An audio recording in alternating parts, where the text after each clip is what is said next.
कभी आपने सोचा है क्यों दुनिया के सबसे महंगे शेफ की डिश में भी वो सुकून नहीं मिलता जो माँ के हाथ की एक सादी रोटी में होता है। बचपन में मैं हमेशा माँ से कहती थी, माँ आज फिर वही दाल रोटी, तुम कभी पिज्जा नूडल्स क्यों नहीं बनाती हो। उस टाइम माँ बस मुस्कुरा देती और कहती, इस रोटी में स्वाद नहीं सेहत और दुआ है, और जब तू बड़ी होगी ना तब समझेगी। और मुझे लगता था कि वो बस बहाना मार रही है और मेरी बात को टालने की कोशिश कर रही है। फिर जब मैं बड़ी हुई तो मैं पढ़ाई के लिए शहर आ गई। शहर के बड़े बड़े रेस्टोरेंट में थाली भर कर पकवान थे, महंगी प्लेट्स से लेकर बड़ी बड़ी डिशेस सब कुछ था। लेकिन हर निवाले के साथ कुछ ना कुछ अधूरा सा लगता था।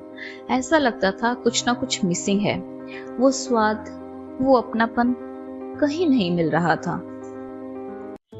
एक दिन माँ ने अचानक ही मुझे टिफिन भेजा, वही स्टील का पुराना डब्बा और अंदर अखबार में लिपटी हुई 2 गोल गोल रोटियां और साथ में वही सादी दाल।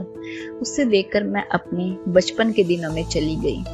जैसे ही पहला निवाला मुंह में गया, अचानक आंखें भर आई, क्योंकि उस रोटी में सिर्फ गेहूं का आटा नहीं था, वो स्वाद था माँ के हाथों की मेहनत का, उसकी दुआओं का और मेरे बचपन की उन अनमोल यादों का जिन्हें मैं कब की भूल चुकी थी। मुझे आज भी याद है, जब भी मैं छुट्टियों में अपने घर जाती हूँ तो माँ वही सादी दाल और रोटियां बनाती हैं। लेकिन अब मैं उनसे कोई शिकायत नहीं करती, बस चुपचाप बैठकर उसके बनाए हुए खाने का लुत्फ उठाती हूँ। और हर कौर के साथ मुझे बस ऐसा ही लगता है जैसे मैं फिर से वही छोटी बच्ची बन गई हूँ और माँ से बस इतना कहती हूँ, माँ तेरी रोटी जैसा स्वाद दुनिया के किसी और खाने में नहीं है। और उसकी आंखों में वही सुकून देखती हूँ जो मुझे उसकी रोटी में मिलता है। दोस्तों, माँ के हाथ की रोटी में जो स्वाद है वो सिर्फ खाने का नहीं है, वो हमारे बचपन का, हमारे रिश्तों का, हमारे दिल का स्वाद है।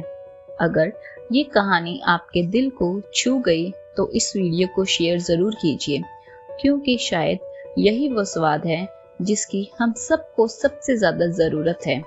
और ऐसे ही दिल छू लेने वाली कहानियों के लिए जुड़े रहिए स्टोरी वाला गुल्लक के साथ, जहां हर कहानी आपके दिल की गुल्लक में एक याद छोड़ जाती है।